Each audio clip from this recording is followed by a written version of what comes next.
Wouldn't it be nice if we could skip over some of the nasty stuff and just find a way to still be friends after a divorce?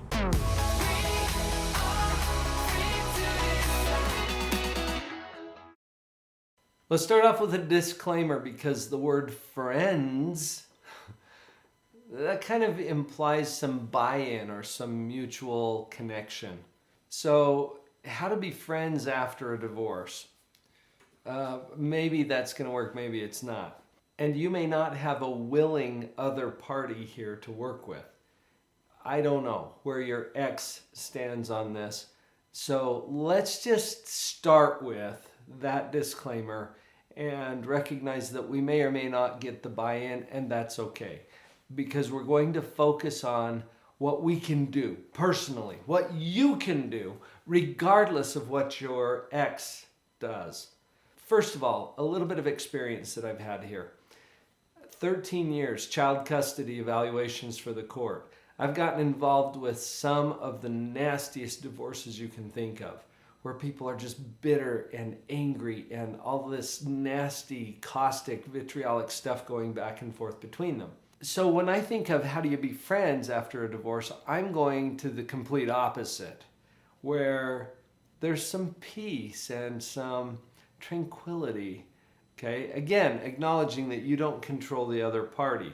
So keeping that in mind, let's get into 5 tips that you can do specifically to create a better outcome here. And the first one is self-care. Take care of yourself. This expands to many different aspects of your life. Physical, for example. What are you doing to take care of yourself physically? Are you getting enough sleep? Are you eating a balanced diet? Are you engaging in regular exercise? Now, what does this have to do with being friends with my ex? Well, it has everything to do with you experiencing a fuller, richer life, regardless of what your ex does. And what it does is it puts you in position to create a workable relationship with your ex, if that indeed is a possibility for you guys. So take care of yourself. And it's not just physical. What about financial? I was meeting with a client who had been through a divorce recently. She's a young mom of twins. All right? You moms out there can appreciate this. That's a lot of work. And suddenly she finds herself a young single mom of twins. As she's sitting right here in my office talking with me, I asked her about the financial piece. How are you going to make it financially? She said, well, with the child support, I should be able to. I said, whoa, hold on. Time out. Right there. She looked at me like, what? What are you talking about? Child support? You're planning on child support. She's like, well, yeah, I mean, he's going to pay me this much a month and I should be able to make, but okay. The reason I called time out is because I don't want you counting on that. Financially, you take care of yourself. Now, disclaimer from Dr. Paul. I am not saying that the ex shouldn't pay child support. In fact, I feel like if you are responsible enough and mature enough and adult enough to actually have a child with someone, then you better darn well be responsible enough to take care of that child, whether or not you're together. I'm not saying anything about her ex and whether he should pay child support. I believe that he should, and that he should step up and do his role as a father. But when I'm talking to her, we can't count on it. Now, again, that's not to say whether he should pay it or not. I just want her focus to be on what can I do personally to take care of myself financially, to establish some level of self-reliance financially. What does it change for her? If she's not depending on him, then she knows and has the confidence that she can take care of this on her own. That's not going to be easy with twin babies. It is not going to be easy. That's not what I'm saying. But it is the focus that will empower her the most to be in an emotional position that not only can she feel confidence about her own life, she's now in a better position with him too. Because every time he pays the child support, she feels grateful, not entitled. That changes the dynamic. So you take care of yourself. We mentioned physical, we mentioned financial. How about social? How about you look to maintain and build positive social relationships with people other than your ex? You're taking care of that. You're taking care of yourself socially. And this is a little hard because it requires some vulnerability. That's the last thing we want to do, especially after we've been hurt. But it's essential to putting you in that position. How about taking care of yourself psychologically? Staying positive.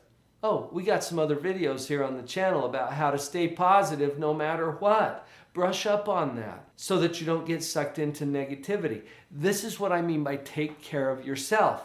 And that is the most important tip that I can give you. That's why it's number one. Tip number two goes right along with it. Take personal responsibility. And I don't mean you take the blame for what's happened. You just assume a position of accountability and responsibility for your own life. You are where you are because of the choices that you've made. It's not a bad thing that you're here. It may be painful at times, but that doesn't mean bad.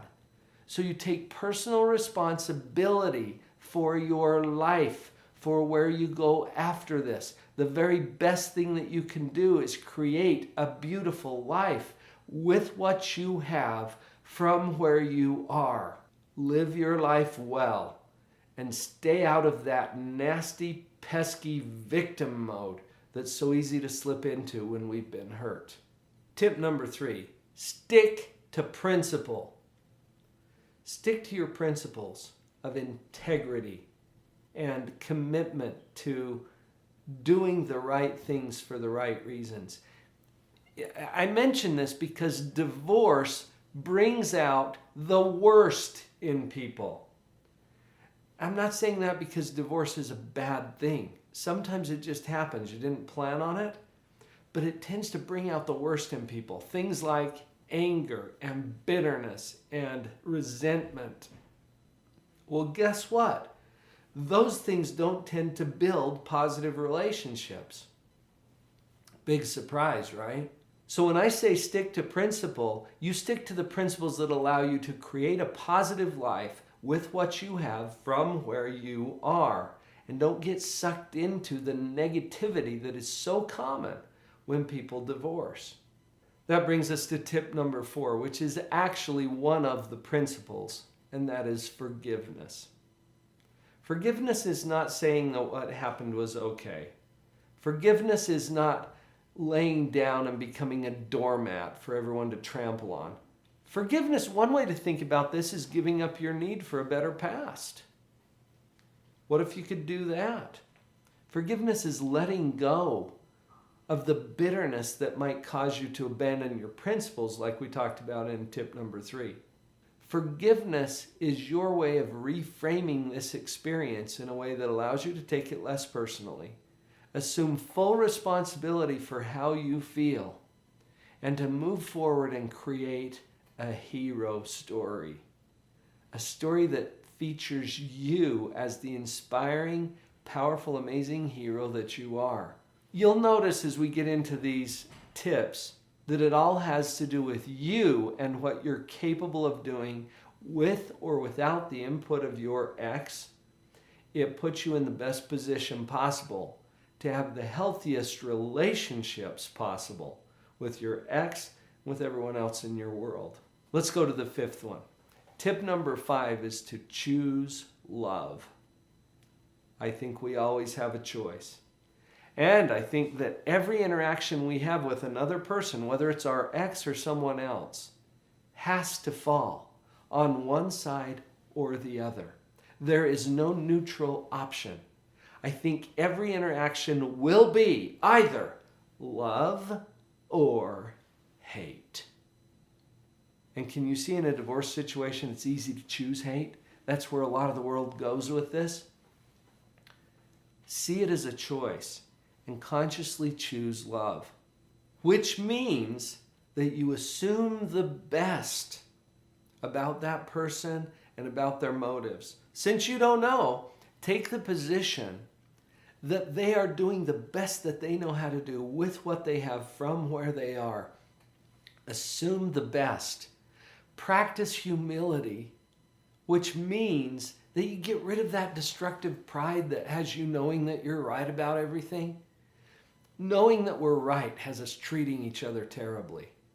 You let go of that and have instead the humility to be open. Would you rather be right or open? Do you feel the empowerment in that statement?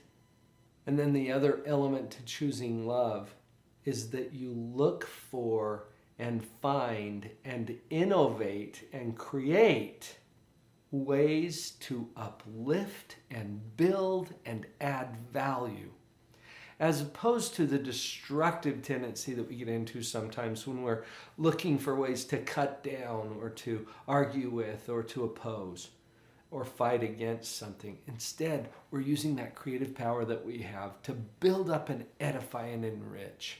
So a quick recap of those 5 tips. Number 1, self-care. You take care of yourself. Number 2, take personal responsibility for your life and where you are. Number 3, stick to principle. Don't abandon it just because everyone's pulling you that direction. Number 4, practice forgiveness. And number 5, choose love. This improves your life. And it puts you in the very best position possible to have the most positive relationship possible with your ex. You've probably had some ideas of your own as we've gone through these points. Go ahead and leave some comments down below. Let's share the wisdom.